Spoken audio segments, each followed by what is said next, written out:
This story is titled, My Daughter Disowned Me and Told Me That Her Stepfather Was the Man She Deserved as Her Real Father, but later his true color shows up and she is begging me to reconcile. Hey everyone! Before we jump into today's video, I need your help. We've noticed the channel is losing some traction and subscribing is one of the best ways you can support us. It's quick, free, and it helps us keep bringing you awesome content. Your support means the world. Let's keep this channel growing together. Thanks so much. Now let's start the video. Hey Reddit. Alright, I didn't think I'd be sharing this, but here I am. I guess I just need to get it off my chest because I don't know who else to talk to. Last year my marriage officially ended. After 16 years, it all came crashing down. I'd been suspecting something for a while. My ex-wife was always on her phone, laughing at messages, coming home later from work, and acting different. When I finally confronted her about it, she denied it at first. Said I was being paranoid and needed to trust her. But I wasn't crazy. Not 2 weeks later, she admitted she was emotionally involved with a guy from her office. Emotionally involved. Like, what does that even mean? I remember her saying, "It's not like I cheated, okay? I haven't slept with him." As if that made it better. To me, she might as well have been halfway out the door already. It didn't take long after that for us to call it quits.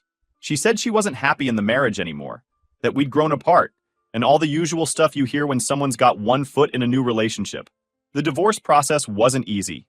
Even though we kept it mostly civil, there was always this underlying tension. I knew she was texting him, probably seeing him, while we were untangling the life we'd built together. But this story isn't about her. It's about my daughter and me. Our daughter is 14, and she's always been closer to my ex-wife. They did everything together. Spa days, shopping trips, baking cookies. I never minded it before. I figured it was natural for her to gravitate toward her mom. And honestly, we had our own special connection. I used to take her out for ice cream after soccer practice, or we'd stay up late on weekends playing games or watching movies. She'd crawl up beside me on the couch with her blanket, and everything felt perfect. That's what made this whole thing so hard. When the divorce was finalized, my daughter completely pulled away from me. At first, I told myself it was just the shock of the separation. She was probably just upset or confused. I tried so hard to make her comfortable. I kept her room at my new place just the way she liked it. I'd pick her up and take her out for dinner, buy her little gifts I thought she'd like. I tried to be upbeat, never talked badly about her mom, never said a word about the affair. I thought if I showed her that I was still dad, things would go back to normal. But they didn't. Every time I saw her, she was cold. She'd give me one-word answers, barely make eye contact, and spent most of the time on her phone. If I asked about school or her friends, she'd shrug me off like it was a chore to even talk to me. The worst part was seeing her smile fade when she came to my house. Like I could tell she didn't even want to be there. I tried to give her space. I thought maybe she'd come around after a while. But one night, everything changed. It was a random Tuesday. I'd picked her up from school, and she was quiet the whole ride to my place. I figured maybe she'd had a rough day, so I didn't push. When we got to the house, I made her a snack and sat with her on the couch. I asked her how her day went. She just kept scrolling on her phone like I wasn't even there. "Hey," I said gently, "everything okay? You seem quiet." That's when she sighed, put down her phone, and looked right at me. "Why do you even try so hard, Dad?" I was confused. "What do you mean?" She rolled her eyes. "I mean, Mom's happy now. She deserves to be happy, and her stepdad's name is a much better man for her. Honestly, he's the kind of father I deserve too." I don't even know how to describe how I felt in that moment. It was like my heart stopped beating for a second. "What?" I asked, my voice barely above a whisper. She shrugged like she hadn't just said the most painful thing I'd ever heard. "I'm just saying, he's better for Mom, and he's better for me too. He actually cares." I didn't yell. I didn't get angry. I didn't even know how to react. I just sat there, stunned, looking at the girl who used to think the world of me, the girl who used to hold my hand and call me her hero. "That's not fair," I finally said. My voice cracked. She shrugged again. "It's true, though." I didn't say another word. I got up and went to the kitchen because I didn't want her to see me breaking down. My hands were shaking as I leaned against the counter, trying to keep it together. She didn't realize it, or maybe she did, but she'd just shattered me. That night, after I dropped her off at her mom's house, I went home and cried. I don't even remember how long. I sat on the floor of my bedroom, just trying to process what she'd said. He's the kind of father I deserve. I kept repeating it in my head. My own daughter, my flesh and blood, thought I wasn't good enough to be her dad. The next day, I couldn't even get out of bed. I called in sick to work because I couldn't face anyone. I felt like a failure, not just as a husband, but as a father. I kept asking myself, what did I do wrong? Was I too strict? Was I not there enough? Did I somehow deserve this? My sister was the only one I told. She was furious for me. You gave your everything to that girl, she said. You've always been a good dad no matter what. She reminded me of all the times I'd been there for my daughter, all the times I'd sacrificed my time and money to make her happy. But none of that seemed to matter anymore. After that night, when my daughter told me her stepfather was the father she deserved, something in me just shut down. I didn't make this decision overnight, but it became clear that I couldn't keep living like that, chasing after someone who didn't want me. I don't know how to explain it, but I felt like I was banging my head against a wall. No matter what I did, no matter how much I tried, I wasn't good enough for her anymore. And it hurt, more than I can really put into words. I spent the next few days in a haze. I avoided looking at photos of us, but everywhere I turned, there was a reminder. The old picture she'd drawn for me in kindergarten, me with a cape that said, "My superhero dad," the family trip photos on the fridge, her soccer trophies I'd helped her win by coaching her through extra practice. It all felt like a cruel joke now. So, I made a decision to protect myself. I know that might sound selfish to some of you, but I had to. I decided I would do only what was legally required of me as a father. Nothing more. No more bending over backward for a relationship where I wasn't respected. The first step was practical: my finances. For years, I'd planned for her future. I had college savings, life insurance, and retirement accounts. All of it set up so she'd be taken care of, no matter what. But now, why should I keep sacrificing for someone who didn't see me as her dad anymore? I sat down one evening with all the paperwork spread out in front of me. The process was harder emotionally than I thought. I stared at her name listed as the primary beneficiary for my 401k and other accounts and felt that familiar pang of guilt, like I was doing something wrong. But then I remembered her words, "He's the kind of father I deserve." I took a deep breath and filled out the forms. I listed my sister as the beneficiary instead. She was the only person who had been there for me through this nightmare.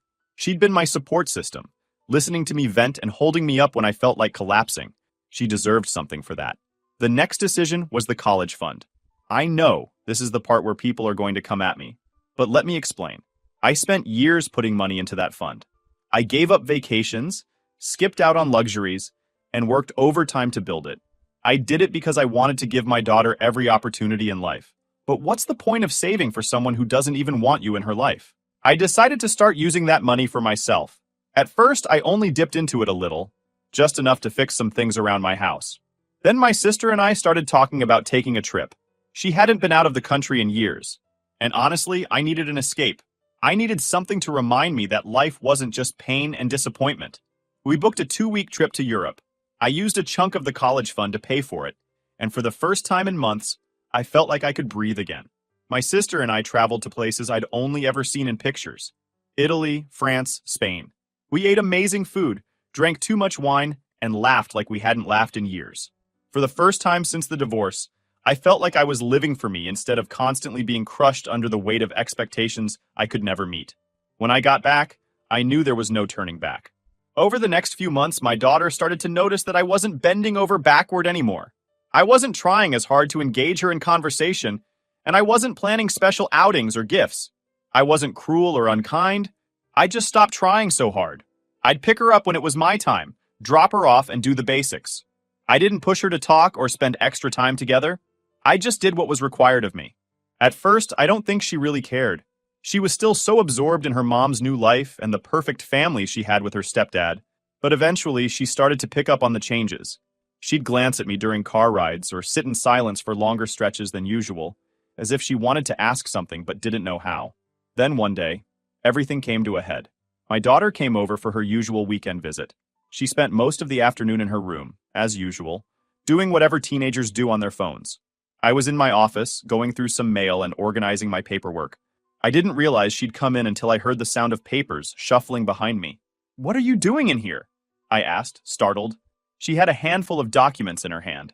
I froze when I saw what they were: the beneficiary changes. "What's this?" she asked, holding up the papers. "Those are personal," I said, trying to keep my voice calm. Her face was flushed with anger. "Why is Aunt Sister's name the beneficiary? What happened to me?" I didn't know what to say at first. I hadn't planned for her to find out like this. "I've made some changes," I said quietly. What does that even mean? She yelled. You took me off. You're leaving everything to Aunt's sister's name now? Why would you do that? I sighed, trying to steady myself. Because, daughter's name, I can't keep pouring into a relationship where I'm not wanted.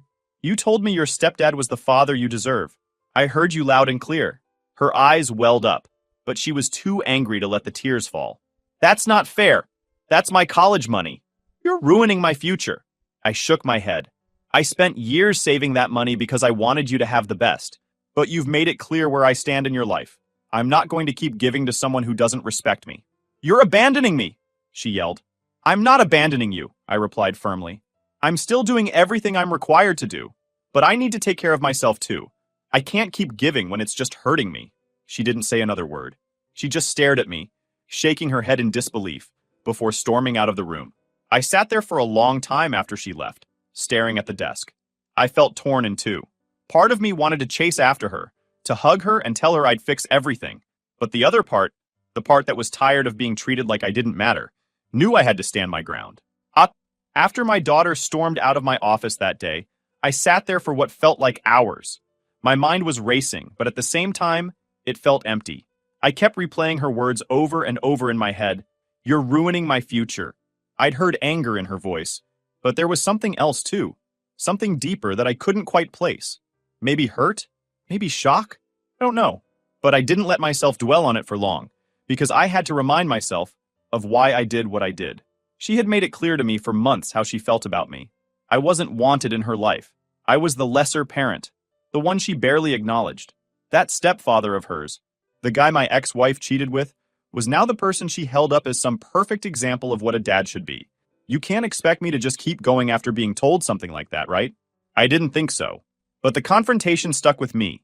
It's one thing to distance yourself quietly, to pull back and take care of yourself. It's another thing entirely to be confronted about it and have to look your kid in the face while you explain your choices. I didn't sleep that night. I kept tossing and turning, wondering if I'd gone too far, if I was being a monster. The next day, I got a phone call from my ex-wife. Now my ex and I had been keeping contact to a minimum since the divorce. We only communicated about our daughter, school events, visitation times, medical stuff. That's it. I knew as soon as I saw her name pop up on my phone that this wasn't going to be a pleasant conversation. Sure enough, she didn't waste any time. What the hell is going on over there? She snapped as soon as I answered. No, hello, no polite intro. Just straight to the point. What are you talking about? I asked, even though I knew exactly what she meant. Daughter's name came home last night in tears. She said you're cutting her off, that you took her off your accounts and spent her college fund. I sighed. I didn't cut her off. I'm still fulfilling my obligations as her father. Obligations? My ex practically spat the word like it was poison. You're her father. She's a child. How could you do this to her? And there it was. The guilt trip I knew was coming. I kept my voice steady, though. I didn't do this to her. I've been doing everything I can for her. I've tried for months to be a part of her life, but she made it clear she doesn't want me there. I'm not going to keep throwing everything I have into a relationship where I'm not respected or valued. I'm done being treated like I don't matter. She's just a kid, my ex shouted. You're the adult here. You don't get to act like this because your feelings are hurt. That stung, I won't lie. My feelings were hurt. They were shattered. But I also wasn't about to let her turn this all around on me. I'm not acting out of spite, I said firmly. I'm protecting myself. She told me her stepdad is the father she deserves. Do you know what that did to me? There was silence on her end for a moment. Maybe she didn't expect me to say that. I don't know. Finally, she replied, quieter this time. She didn't mean that, you know. She's a teenager. She says things she doesn't mean. I let out a bitter laugh. Funny how everyone always wants to excuse what she says and does. But I'm the bad guy when I decide to protect myself. Look, I'm not arguing with you about this. I'm still doing what I'm required to do as her father. But that's all. My ex didn't have a response to that. She just hung up, leaving me staring at my phone, feeling like I'd just been hit by a truck. For the next week, things were tense. My daughter didn't text me, didn't call, and when I picked her up for my visitation time, she didn't even look at me. She sat in the car, headphones on, staring out the window like I wasn't even there. At my house, she stayed in her room the entire time. She didn't eat dinner with me, didn't talk to me, nothing. I'd knock on her door to let her know food was ready, and I'd get a muffled, I'm not hungry. I didn't push. What was the point? The silence between us was unbearable. It was like living with a stranger. And as much as I tried to convince myself that I was doing the right thing, it didn't stop the guilt from creeping in. I'd sit on the couch at night, staring at the empty seat where she used to curl up beside me, and I'd wonder, was I doing the right thing? Was I making everything worse? I told my sister about all of it. She's the only one who understands where I'm coming from. She's been through similar pain, even though she didn't have kids. You're not a monster, she told me. You're just human. You can't keep giving and giving when it's tearing you apart. You have every right to step back. Her words helped, but they didn't erase the ache I felt. About 2 weeks later, I got another confrontation. This time, it was my daughter herself. She was at my house for the weekend again, still giving me the silent treatment. I was sitting at the kitchen table, paying some bills, when she came out of her room and dropped a stack of papers in front of me. It was the college fund statement. I didn't even know she'd found it. "What is this?" she demanded. Her voice was shaking. I looked up at her. "It's the college fund." "Yeah, the college fund you're taking money out of," she snapped. "Why are you doing this?" "This is my future, Dad." I sighed.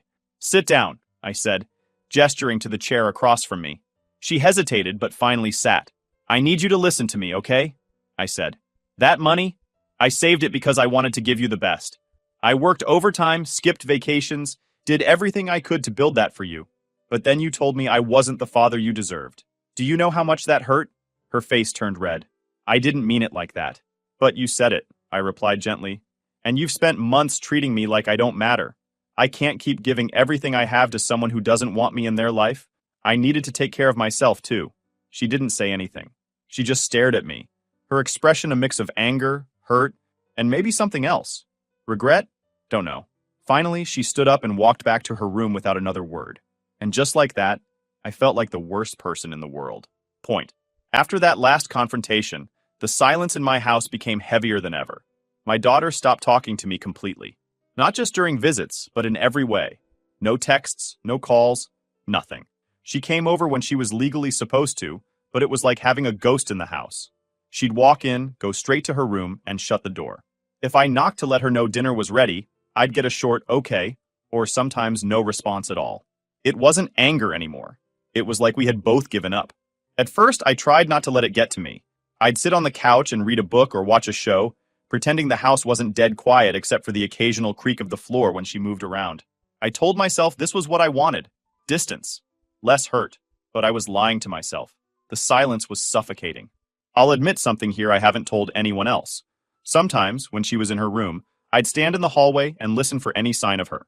I'd hear faint sounds of music playing on her phone or her pacing the floor, and I'd feel this overwhelming wave of sadness.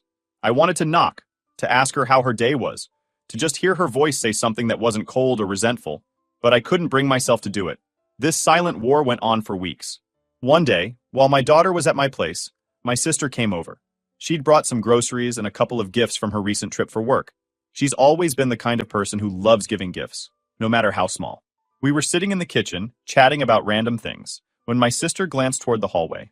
"She still hasn't come out?" she whispered to me. "Nope," I muttered, not wanting to get into it. My sister sighed and shook her head.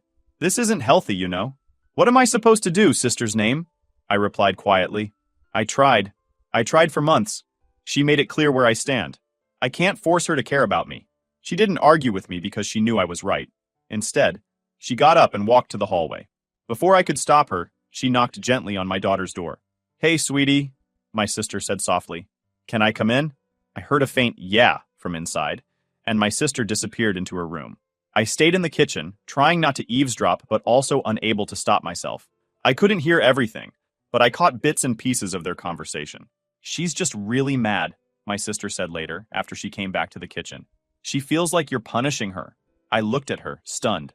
"Punishing her? How?" "She sees the money stuff as a punishment," my sister replied. "Like you're taking everything away from her because she hurt you. She doesn't get that you're trying to protect yourself." I sighed, rubbing my temples. How do I make her see that? I'm not trying to ruin her life. I'm just done being a doormat. I can't keep letting her treat me like I don't matter. "I don't know," my sister admitted. "But this silence isn't helping either of you." She was right. I knew she was right. That night, I decided to try talking to my daughter. I didn't know what I was going to say, but I figured anything was better than the Cold War we'd been living in. I knocked on her door, and for once, she didn't ignore me. "Come in," she said, though her voice was flat. I opened the door and found her sitting on the bed, knees pulled up to her chest, staring at her phone. I sat down on the edge of the bed, leaving space between us. For a long moment, neither of us said anything. Finally, I spoke. Can we talk? She shrugged. About what? About everything, I said. About how we got here. She didn't look at me. You don't want to talk to me. You've made that clear. That's not true, I said quietly. I do want to talk to you. But every time I tried, you shut me out. You treated me like I was nothing. Do you know how much that hurt? She looked up then, and I saw something flicker in her eyes. Maybe guilt. Maybe sadness. I didn't mean to. But you did, I interrupted gently. You told me I wasn't the father you deserved. You chose your stepdad over me. And I get it. Maybe he's great. Maybe you like him. But that doesn't mean I stopped being your dad. She looked down at her hands, silent. I've made mistakes, I admitted. Maybe I pulled away too much. Maybe I made decisions you don't agree with. But I did it because I didn't know how else to protect myself. You have no idea how much it hurt to hear those words from you. To feel like I didn't matter to you anymore. Her voice was quiet when she finally spoke. I didn't mean it like that. I was mad. And you were always so serious and quiet after the divorce. It felt like you didn't care anymore. I felt a lump in my throat. I care more than you know. But I didn't know how to act when you pushed me away. We sat there in silence for a while, neither of us knowing what to say next. It wasn't a magical moment where everything got fixed. Far from it. But it felt like the first time we were actually listening to each other, instead of fighting or shutting down. Before I left her room, I said, I don't know how to fix this, but I want to try. You're still my daughter. I still love you. She didn't respond, but she didn't tell me to leave either. It had been a few weeks since I told my daughter the truth, that I wasn't going to keep chasing after someone who didn't want me in their life. Things were quiet, but not in a peaceful way. She still came over for her visits, but it felt more like a formality than anything else. She stayed in her room most of the time, and I let her. I wasn't going to force her to be around me anymore. Then, out of nowhere, everything changed. It was late one Friday night when my phone rang. I was half asleep, and for a second I thought I was dreaming when I saw my daughter's name pop up on the screen. She never called me, ever. I sat up quickly, my heart pounding as I answered. Hello?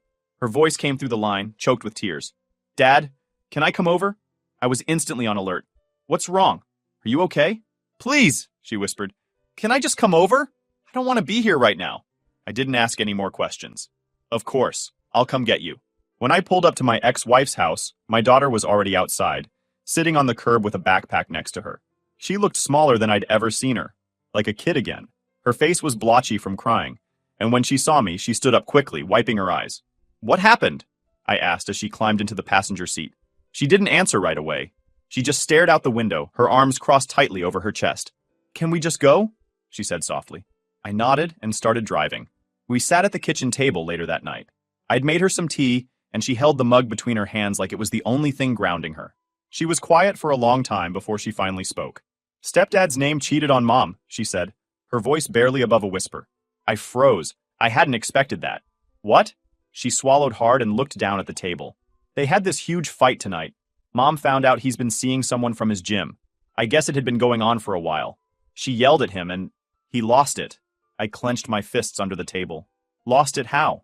Her lip trembled, and I could see the tears welling up again. He started saying all these awful things. About her. About me. He said Mom was pathetic for trusting him, and he called me a spoiled little brat. He said I'm just as worthless as she is. I felt my blood boil. My chest tightened, and I had to take a deep breath to calm myself down before I spoke. He said that to you? She nodded, tears streaming down her face now. Yeah. He told Mom he's sick of playing dad to someone else's kid, like it was some chore for him. I sat back in my chair, trying to process what I was hearing. I didn't know how to feel. On one hand, I was furious. Furious that this man, who had been so smug and perfect in her eyes, had shown his true colors. On the other hand, I felt a dull ache because this was exactly what I had feared. My daughter had built him up as the perfect father, the man I could never measure up to. And now, he had torn her down. Why didn't you call your mom? I asked gently. She was crying, she whispered. I didn't want to be there. I didn't want to hear them fighting anymore. She looked up at me then, her eyes red and swollen. I didn't know where else to go. The words hit me harder than I expected. For months, she had treated me like I was nothing, like I didn't matter. Now, when her world was falling apart, I was the one she turned to. I wanted to comfort her, to wrap her in my arms and tell her everything would be okay, but I couldn't ignore the months of hurt she had put me through, The way she had chosen that man over me, thrown me aside like I was replaceable. The next morning, she came downstairs while I was making coffee. She looked like she hadn't slept, but she was calmer. Dad, she said quietly, standing in the doorway. I turned to face her. What is it? She looked down at the floor, wringing her hands. I'm sorry. For what? I asked, though I already knew. For everything, she said. Her voice cracked. For saying all those awful things to you. For shutting you out. For treating you like you didn't matter. I was wrong. I thought he was, I don't know, better, I guess. I thought he cared about me more than you did. But he doesn't. He never did. I was so stupid. I stared at her for a moment, letting her words hang in the air. Part of me wanted to forgive her right then and there. I wanted to tell her it was okay, that we could put everything behind us. But another part of me couldn't forget the months of coldness, the way her words had cut me to the core. I'm glad you're starting to see the truth, I said carefully. But it doesn't undo everything that happened, daughter's name. You pushed me away. You made me feel like I wasn't good enough to be your dad. And now, just because he showed his true colors, you want to come back? Her eyes widened, and she looked like I had slapped her. I'm not asking for you to fix everything, she said, her voice trembling. I just want to try again. I want to have a relationship with you. Please, Dad. I shook my head slowly. I don't know if I can do that. Why not? She asked, tears spilling down her cheeks again. Because it's not that simple, I said. I spent months trying to be a part of your life, and you shut me out. You treated me like I was nothing. I can't just forget that. I was wrong, she sobbed. I didn't know what I was doing. I was mad at you because of the divorce, and I took it out on you. I thought stepdad's name was better than you, but I was wrong. He's awful. He doesn't care about me, but you do. I looked at her, feeling that familiar ache in my chest. I do care about you. I always have, but I can't keep putting myself in a position to be hurt again. I need time, and you need to figure out who you are and what you want. So that's it? She asked quietly. You're just going to give up on me? I'm not giving up on you, I replied. But I'm not going to let you hurt me again. If you want to fix this, it's going to take time. I need to see that you actually mean it, not just because things fell apart with him. She wiped at her face and nodded, though I could see how much it hurt her. Okay, she whispered. I'll prove it. I promise. So Reddit, please help me. Should I forgive my daughter,